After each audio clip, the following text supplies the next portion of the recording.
you selected an amazing panel to talk about the future of technology. Thank you. Yeah, I'm really excited about the discussion. We've got some people with interesting and diverse perspectives who know the built tech sector as well as anyone, and are going to be fashioning the direction certainly that built tech takes over the next decade. Can you introduce the people that are on the panel? Yes, happy to do so. Actually, you know what? Let me. Why don't I let them introduce themselves? Okay.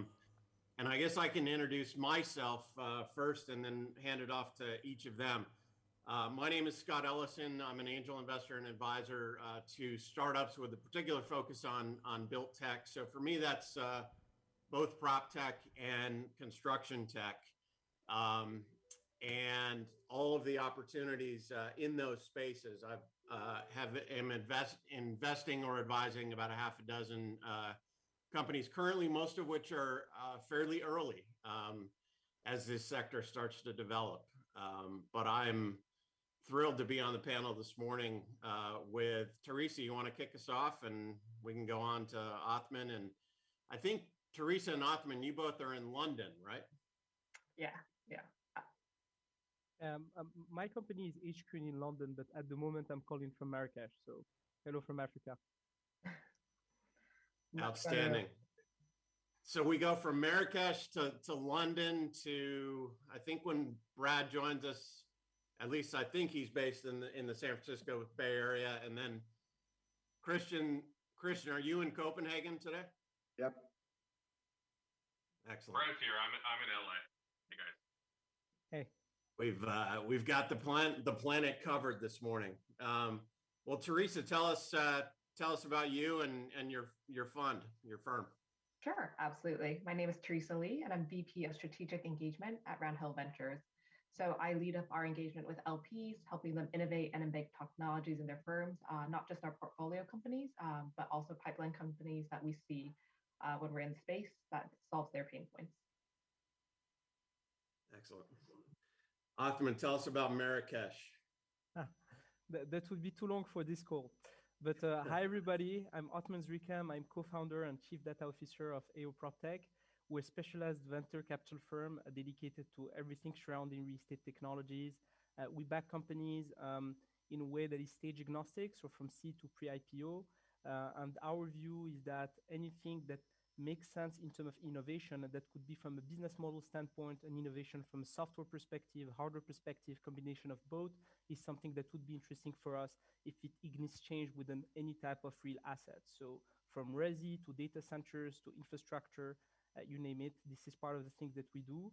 And we have this particular take where we try to build, and that's where I build the team, to have three core expertise: the real estate know-how, the data science and technology expertise, as well as the mathematical and financial engineering, because when it comes to structuring deals in real estate technologies, you need to have this long-term view, and it makes a lot of sense to have all those bits inside. So happy to share with you my thoughts today. I'm happy to meet those that I don't know.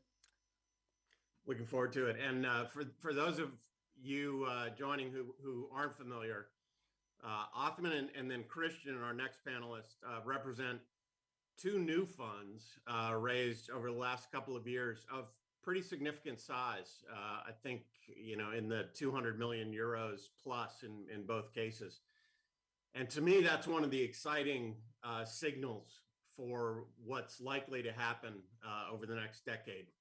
All of these funds have the mandate from limited partners, their bosses, to find and invest in companies that are enabling new ways of doing business in construction and build tech.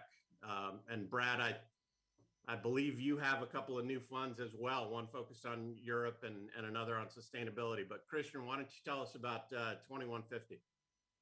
Yeah, thanks for the invitation, Scott. Good to see you again as well. And my name is Christian. I'm a founding partner of 2150. We are a focused urban tech sustainability venture capital fund.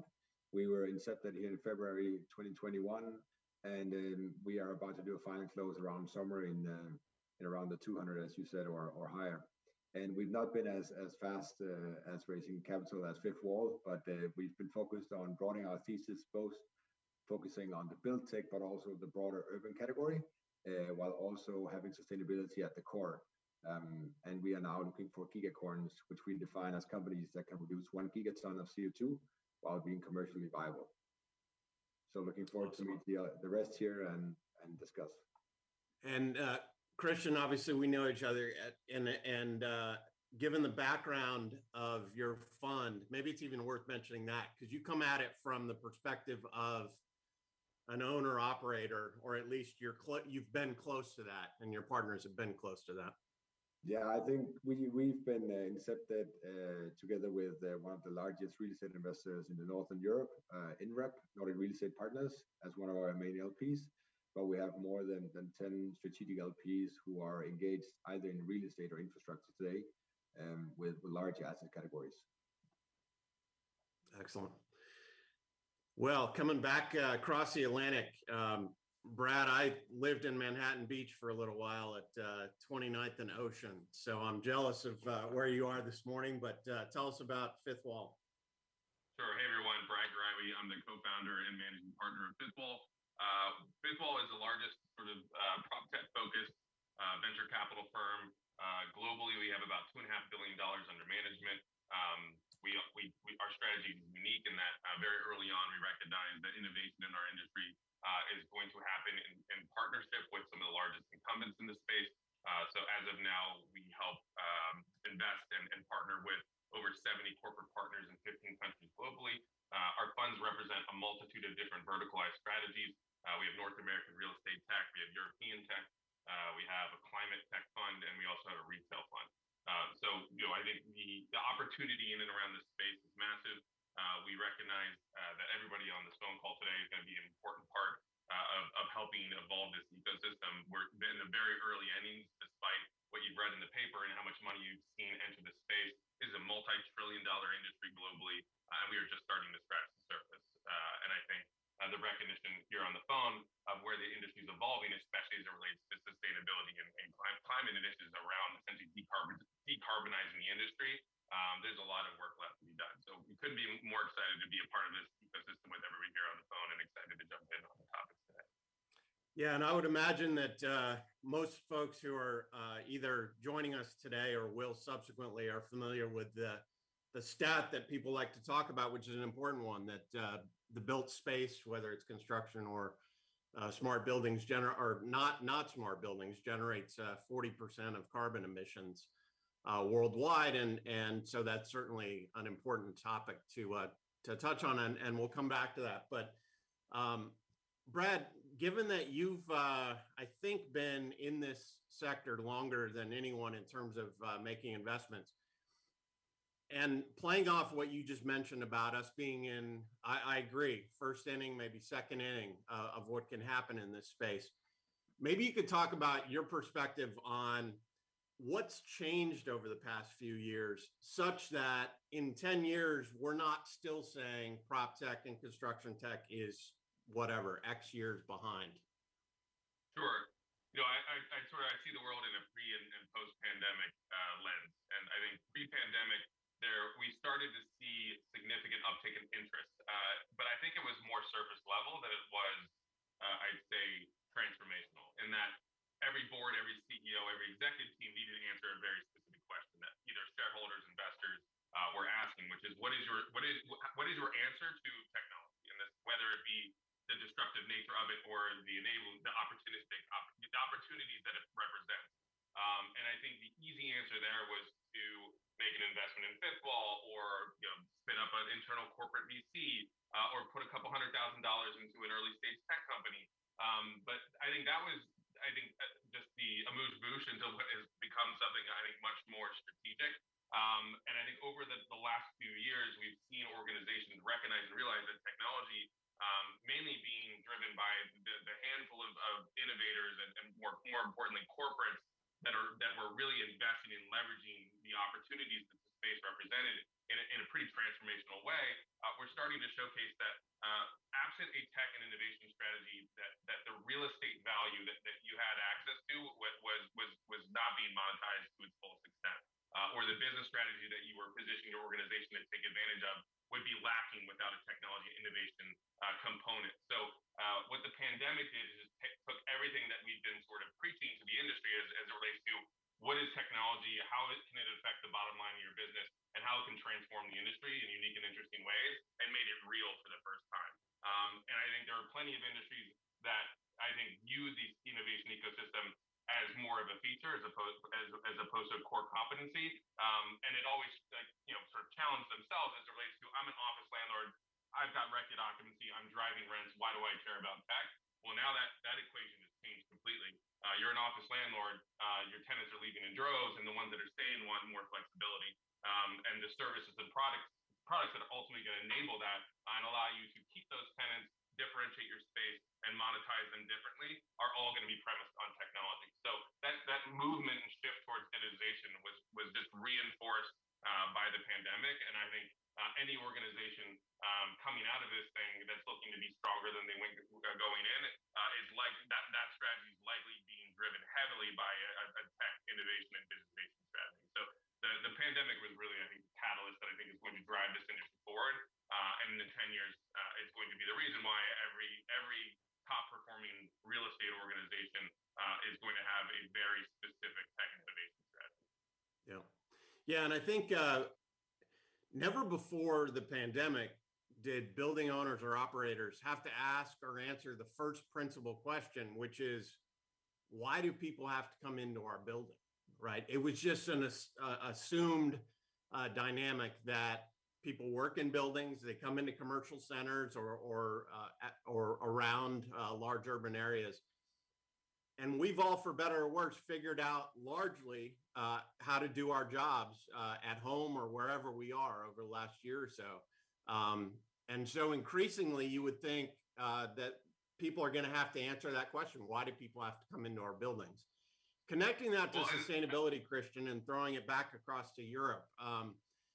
Tell me, or talk a bit about, from your perspective, Europe being, I think, more progressive these days, sadly, than the U.S., about how tenants and those who are in buildings or coming back into buildings, what kind of priority they place on sustainability, and how that might continue to catalyze change over the next decade. Yeah, so I think we don't talk about tenants. We actually talk about clients and customers, because we look at this as the largest product category in the world, and we need to start there, because then obviously you start to look at someone who has a problem, who has requirements and demands, and then you start to build products around that, instead of trying to look at someone who owns an asset and then try to exploit, you can say, tenants. But from a sustainability point of view, I think there's both a demand coming from the customers, but as I think also Brad said, I believe that we've now seen COVID-19 actually become a catalyst for the real estate owners, the developers, all these sorts of people, from starting to design and plan to construct to actually operate buildings, throughout the whole value chain, where they've been required to find other ways of working throughout the pandemic. From not being on site and construction sites to discussing with people around the world digitally. And I think that will lead into the fact that we are now starting to look at sustainability becoming at the core, because you start to use technology which can both create productivity, but we have also found the potential that we can actually find sustainable technologies that can deliver a much better footprint in terms of CO2 for buildings. And we'll come back to that and spend more time on the sustainability question in general. But Teresa, talk a bit about, as you're having conversations and your fund is having conversations with limited partners, what their attitude is toward, let's call it, built tech.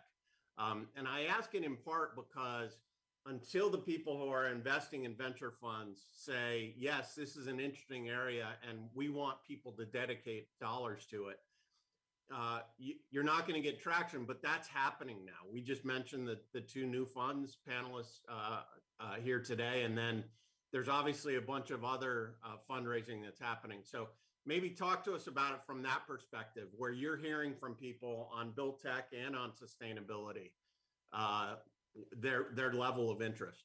Yeah, sure, absolutely.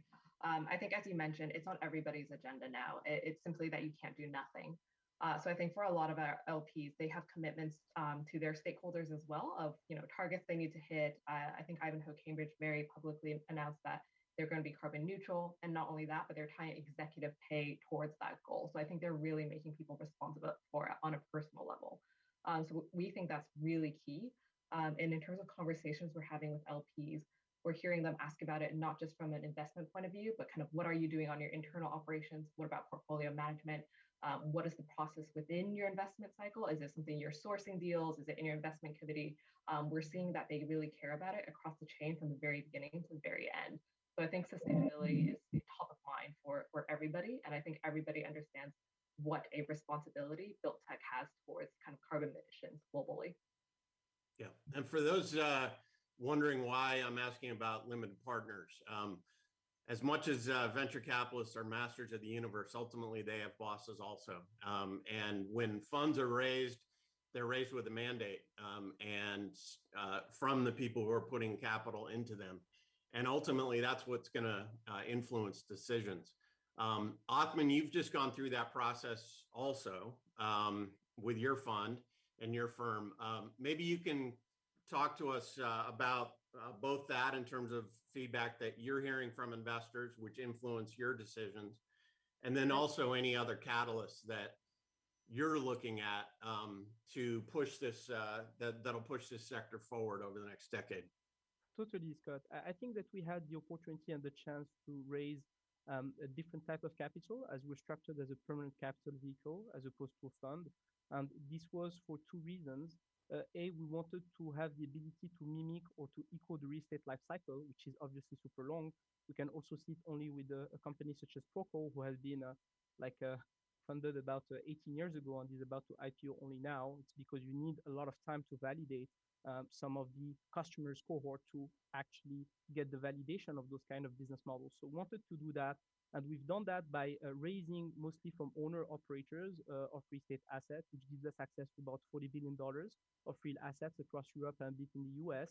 And we've been very close to them to actually see how we can help them on integrating technology themselves. So not only the one from our portfolio companies, but kind of leveraging our expertise in the field. So prior to co-founding AO, I was working a lot with some of the large corporates within their analytics and data science journey. So that would be groups like LVMH or Accor or other groups, for example, in the US, such as Estée Lauder companies, etc.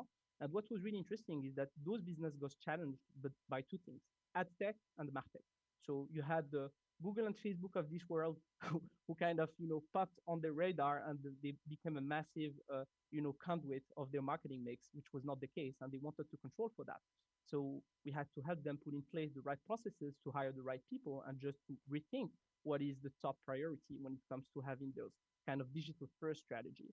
I think that in real estate, we kind of having something that is about to happen based on the fact that only 1.5 or 2% of the global budget of any real estate company is dedicated to what they call IT and technology. So it's underinvested. So those are part of the things that will actually accelerate. And I rely on what Brad has said. I think that there is pre and post COVID, and this will accelerate actually the level of investment that those real estate firms do on themselves, meaning their own tech stack, their own formation, the own way that they're going to think about what is the leadership team going up tomorrow. I think that you have many interesting companies who have been already doing this transition in real estate. We can cite one such as Procore, which I think is a very good example of a more data-driven company with, I think that 80 or 90% of their employees are engineers. So there is a different perspective, I think, depending of the culture. But the big shift that will happen now, and coming back to the climate aspect or the decarbonization, is kind of taking into place what will happen within this industry, which is the largest asset class, compared to what has happened in other smaller industries like the banking, the retail, etc. So there is this first wave, and then the second wave, which I think is much more driven by the authorities, the government, the regulation, etc., is something that is happening. And definitely for that, we see that Europe is definitely advanced on those topics. You also have some small pockets like like Japan, South Korea, New Zealand, who are also like kind of forward-looking on those topics. And for us, and from my perspective, even though some of those are not our investors, I'm really conscious about bringing the right type of co-investors in climate tech deal we do. So, for example, in France, we backed a couple of companies with the French Sovereign Wealth Fund related to climate tech topic, because they know that at the end of the day, this is something that needs to happen.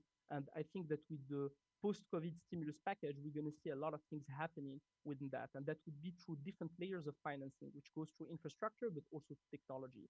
So it's kind of the bullseye to get into this topic. And it's really the early phase of launching those kind of approach. And I think that the LPs and the large real estate owners now, they're kind of looking at how they can tap into that kind of differentiated financing. You know, the green bond is a big topic. I think it's going to be an immense topic moving forward.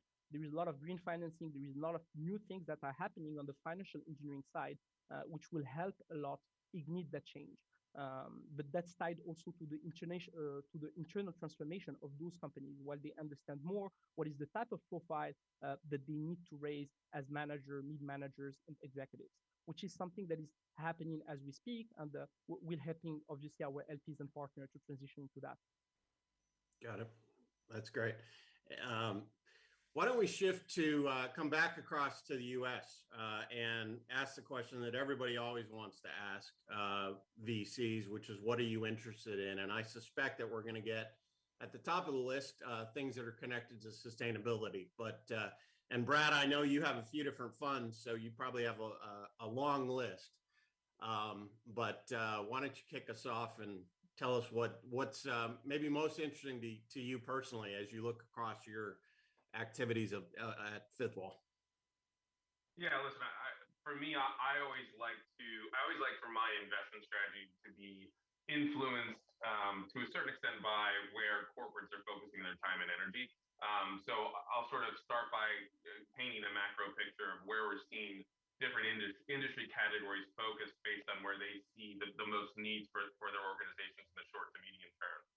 And I think the majority of that is focused on digitization of traditional offline processes. So in residential, that is digitizing, for example, the home transaction experience, the leasing experience. It is in-home smart IoT capabilities that reflect next-gen property management opportunities. It is focused on tenant engagement, both in commercial and even in industrial to a certain extent, in terms of finding ways to create products and services that can monetize the consumer in new and interesting ways. And I think that's more reflective of how I think most organizations are viewing technology as being a catalyst to change, right? It's not just technology. It's not just e-commerce. It's not just pandemics. It's not just customer sentiment. It's all these things now that are influencing real estate decisions that most organizations have never had to understand, analyze, and act upon, that are now core drivers of portfolio management decisions. So data is going to be obviously a big driver of those things. And I'd say the other category, at least from my own, our firm's perspective, where we think about bottom up and where we think the industry evolving, is really around continued software and digitization opportunities, but more marketplace-driven opportunities. We recently invested in a company, for example, called Neighbor, which is sort of, again, I hate saying making comparisons like this, but the Airbnb for storage. In that, when you think about what storage actually is, it's just essentially a monetization of space. And the only reason why self-storage existed in its current form and fashion is that you need to be physically located near it in order to access your things. Neighbor is essentially saying, hey, that's actually perfect because people have extra space, whether that be in their residences or in their commercial offices, and just rendering that space available for people that live and work nearby it can create a pretty interesting opportunity to articulate storage in new and interesting ways. So there's a pretty broad breadth of opportunity that we're looking at. I think the last category, which is I think gaining traction and steam, is really at the intersection of real estate technology, as sort of broadly defined as OpCo/PropCo opportunities. As real estate investing becomes increasingly competitive, as data becomes more ubiquitous, as more and more money is focused on real estate, the opportunity to buy and deliver return that you've historically promoted to your investors is becoming increasingly more challenging.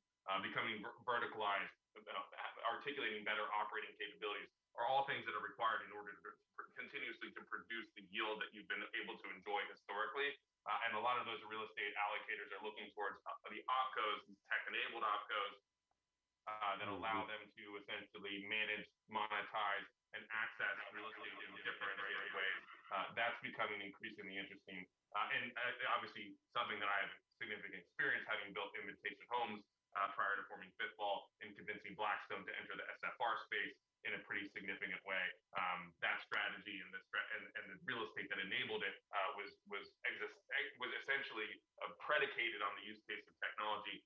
So you're going to see that theme sort of proliferate, I think, more commonly moving forward, especially as institutional capital starts to come downstream and gain more confidence and capabilities around engaging more early stage tech-enabled opcos.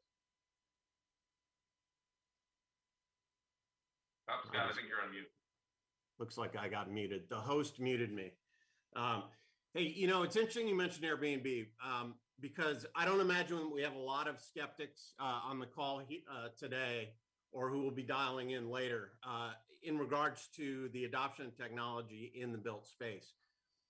But if we were having this conversation a decade ago and we were listing the sectors that would be least likely to be disrupted over the next decade, we'd probably have hotels because of the capital intensity that business model entails, pretty close to the top of the list. And we all know what's happened since. So just a reminder for any skeptics out there that I think the wave is coming. But well, Christian, Scott, I go ahead. I actually want to disagree with you on that in the sense that I think when Airbnb first entered the scene, this wasn't a novel concept in the sense that 10 years prior, we saw the proliferation of the OTAs, the online travel agencies, the Priceline, the Expedias of the world. The Priceline at that time, I think, was what, an $80 billion business? And all that really represented was, again, the threat that you're referencing, which is a technology-oriented company can bifurcate the relationship between real estate landlord and the end user, the consumer, and monetize to the tune of $80 billion.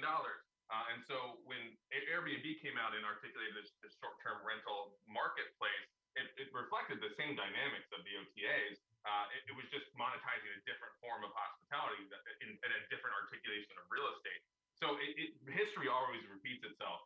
And I think hospitality, unfortunately, are two-time losers when thinking about the disruption heading their way and chose not to participate. And in some instances, there are a lot of CEOs and traditional hospitality companies that flat out said these are not going to be competitive, which obviously turned out not to be true. Good news is that you're seeing significant movement now in the hospitality industry enter the space in a bigger way.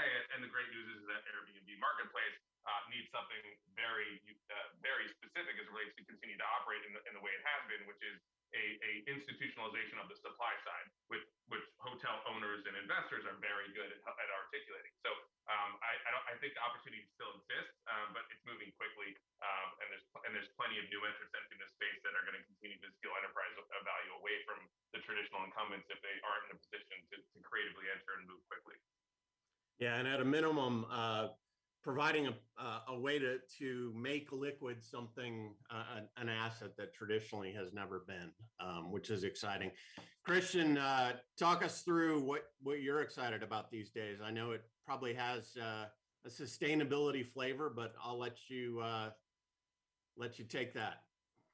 Thanks, Scott. And I just wanted to comment, I guess, Brad, you also saw it from the inside from when you were with Starwood Group, and now, you've seen it with technology from the hotel industry. And I actually just wanted to comment on that as well, because I think that the last 2 decades, we've fundamentally seen the potential of exponential technology, but within consumer tech.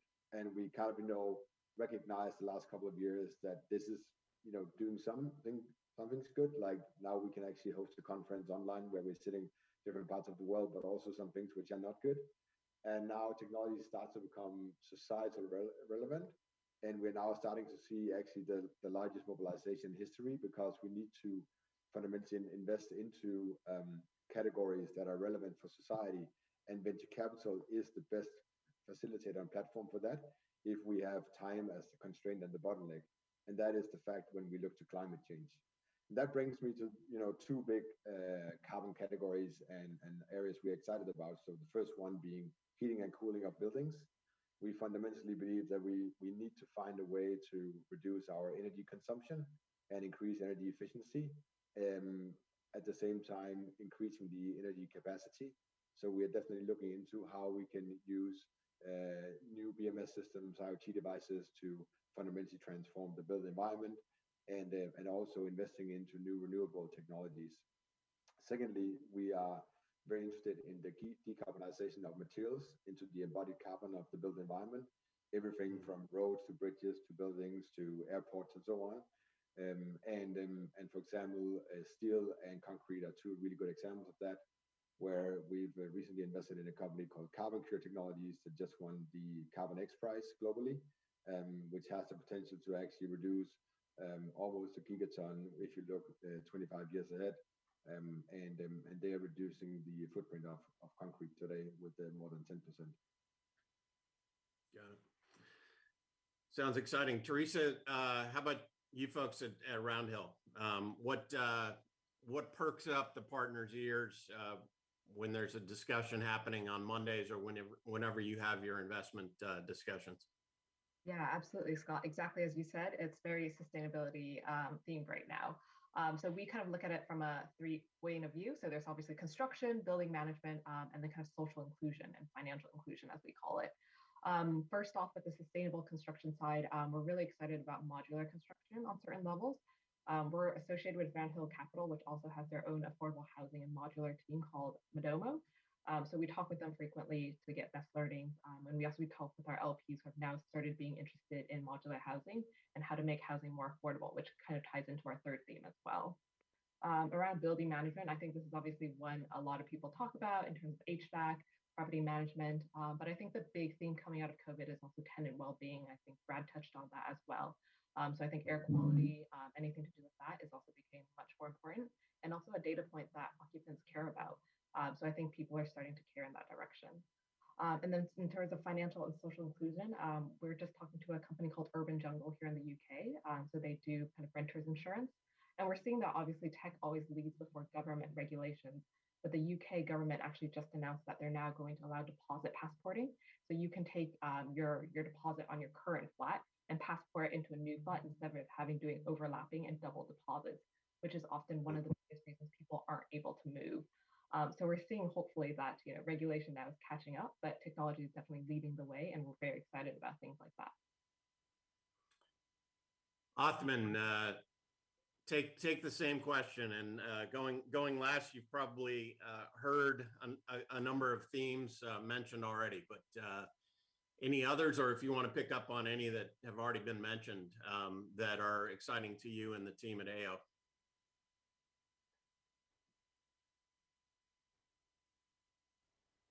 We still have Othmane? You're muted. There you go. I got muted. So I said, I agree with everything that has been said.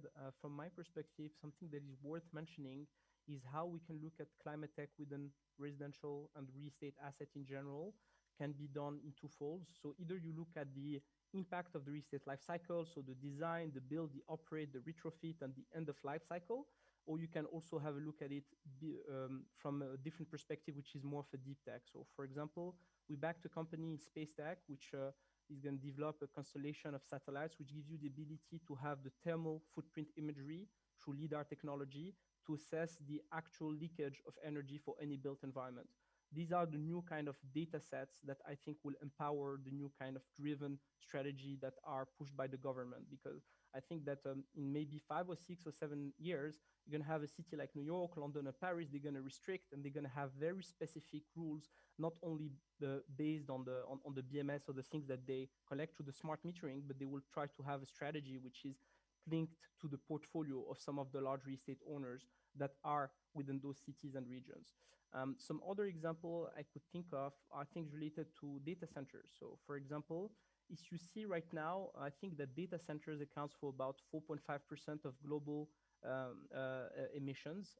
And this is a bit more than aviation pre-COVID. and it's not something that is tackled. It's part of the real assets. We backed a company called Carnot Computing, which is effectively suppressing the cooling system, and they are using the generated heat by the computing power in order to warm buildings or warm water. So those kind of deep technology, I think that they will enable two things. A, reduce the embodied carbon in the operating usage of some of these assets, but also think of other things and empower the 5G and edge computing strategy that some of those cities or the countries want to have. If I will add some other topic that is really important from my perspective, is basically appliance of data science within climate and earth science. This is something that I think it's the really early innings of this topic. So what I could think of is really at the design phase, where basically you want to do the CLA, so the carbon life cycle assessment. Whenever you have a new build, how do you assess of the impact of that building for the next 50 years? Not only depending of the building materials, but also looking at how it is engineered and what are the type of systems that you are integrating in.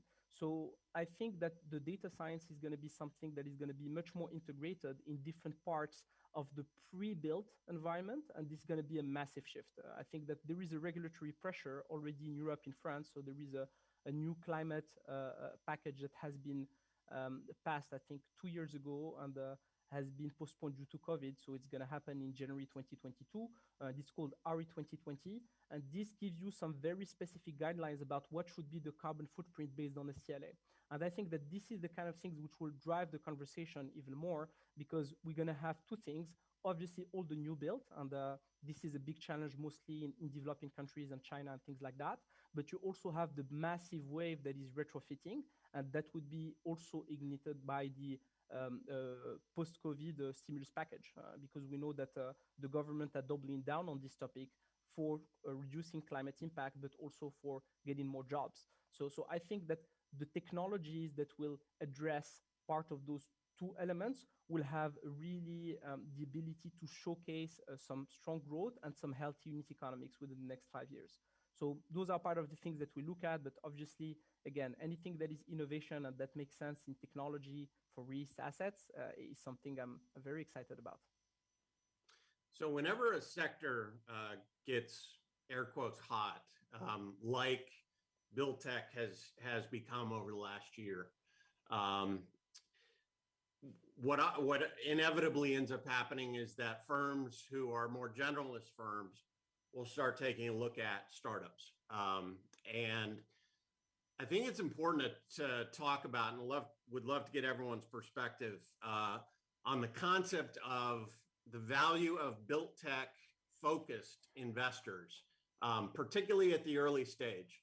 And I'll tee it off by saying I've heard from a couple of different companies who have good generalist firms as investors that if a partner, the individual partner who's on your board has 6 other boards, all of which are consumer SaaS and enterprise SaaS and fintech, and then comes into a Contech or PropTech board meeting, they're going to be inclined to focus perhaps on the wrong things. And I think there's a lot of value, particularly at the early stage, to having people who understand the dynamics of building a company in this space, which is far more akin to building an enterprise software company in the 80s and early 90s than I think it is to the tech Twitter that the advice that you get on tech Twitter these days. But Brad, why don't you talk a bit about that? You guys are obviously in competitive deals having to sell the proposition that you bring, and so I'm sure you've thought a lot about it. Yeah, Scott, I mean, this is what you just explained is the whole reason for Fitball's existence, in that we really felt like sort of as the industry evolves and its technology sort of ceases to be an industry unto itself and starts to reflect the industries that it serves, real estate being the largest on earth, should create a massive category investment opportunity. But there's a difference here, and it's why I think generalist VCs existed the way they did, because they were creating industries unto themselves. You needed to be out, you needed to think outside the box. You needed to have contrarian capabilities. But in more traditional incumbent industries, that innovation angle is important, but you also have to understand the framework in which you're working in. And there is a limited capacity to innovate without the help of or in a lack of partnership with the incumbency. There isn't 18-year-old kid in a Stanford dorm room who's going to disrupt Prologis tomorrow. You need $100+ billion in industrial warehouse capabilities in order to do that. So you have to think about that equation much differently. And I think when you think about the sustainability side of things, that collaboration and sort of incumbent insight is so important, because there are ultimately limitations to how much innovation that the ecosystem can absorb and articulate, and you need to understand where to prioritize and why. What's going to drive the most value quickest? What's going to move the needle in a way that is going to be in lockstep with the industry, not in opposition to it. So what Fitball really looked to build, and I think everyone on this phone hopefully would agree, is a vertically focused, industry specific, and build the platform capabilities to help support an industry that needs to move up that innovation curve quickly, but doesn't have the muscle groups yet to really do that effectively. So, whether it be the investment capabilities we have, the advisory and partnership capabilities we have, the capital markets expertise we have, all these things you have to have context around, because if not, you're giving advice or you're investing in companies where you don't truly understand the risks that you're taking. And I think it's so important to be able to sit on the fence between what drives technology innovation forward, but also what's required on the real estate side in order to de-risk and move things forward quickly. And I think that happens, to your point, at the early stage when you're positioned that organization to be successful in terms of navigating the sort of incumbent ecosystem, but even in later stages, activating those distribution lanes, providing a way for those companies to sell through with confidence and clarity around what the industry cares about and why. All those things need to play a very important role, and that extends well beyond early stage venture investing. So it's a new paradigm in venture capital. I think it's required for industries like real estate.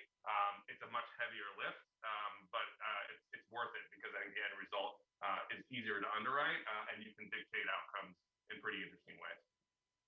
Yeah, I think certainly in Silicon Valley, the mantra for many decades has been disrupt everything. And to your point, I've come to think about the mindset that's important in this space as having a respect to disrupt ratio greater than 1, right? You want to have the disrupt, but you also need to have some respect for certain characteristics, whether it's in construction or in the building space, that aren't going to change in the next 5 years or even 10 years if you want to have success as a startup. Christian, tell us how you guys think about this.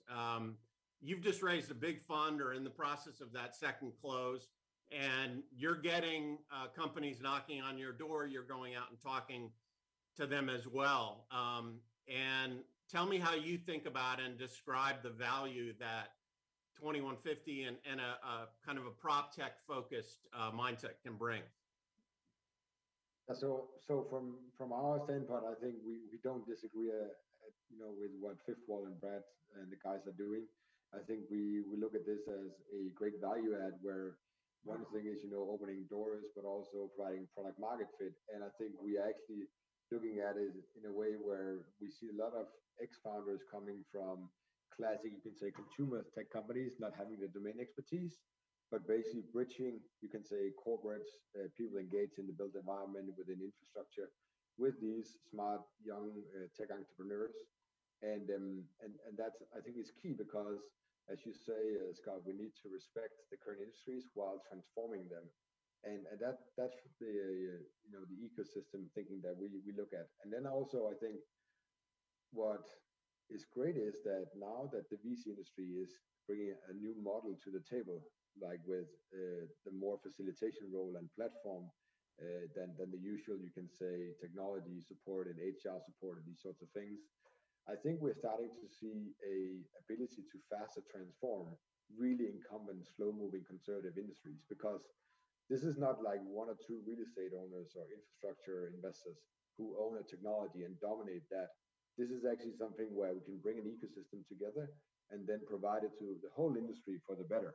So we can lift it in terms of standards. And I think that is where we want the value creation to end. And obviously then we take a piece of the pie along the way. But I think that's kind of the overarching vision we have. Teresa and Othmane, I wanted to twist the question a little bit and ask you how important it is that entrepreneurs that you're backing have prior experience in one of these sectors.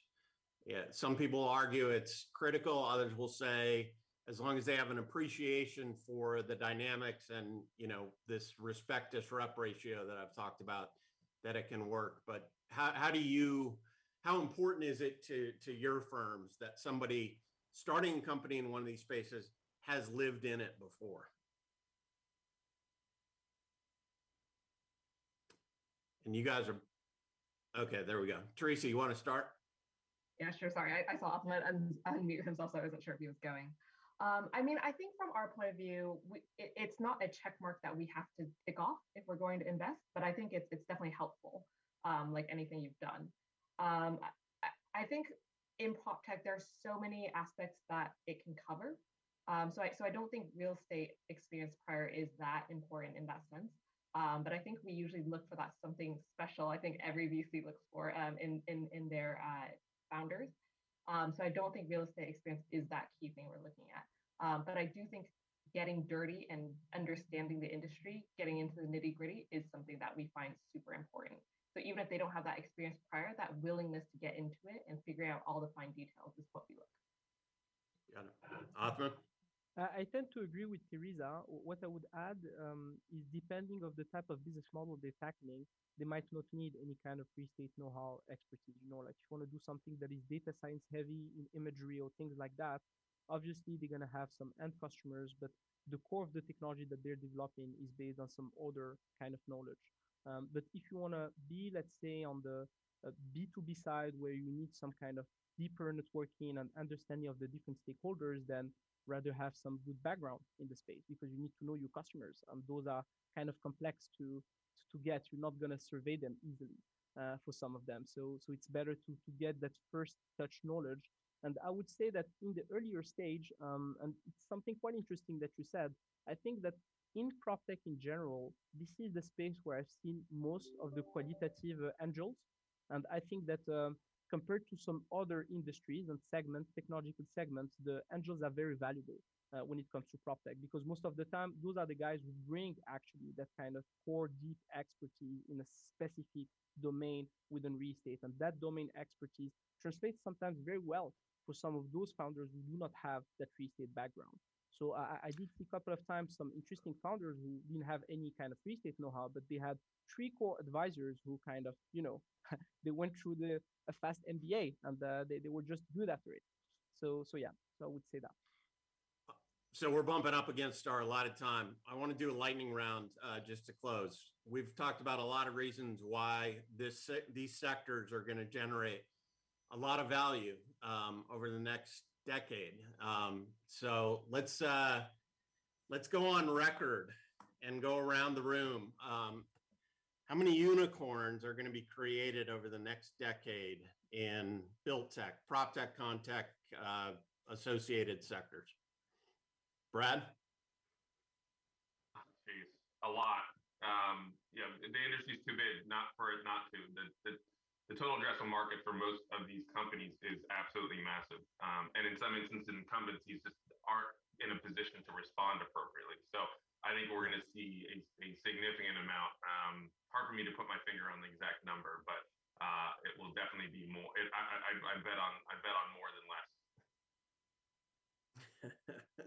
That's a non-answer, by the way. That's brave. Christian, go ahead. Do you have a number you want to go on record, Christian? 0. We will only see gigacoins. I think so. And no, I think we will see this is the first wave of trillionaires coming out, because this market that we are addressing within the different scopes from infrastructure to real estate and so on is so massive.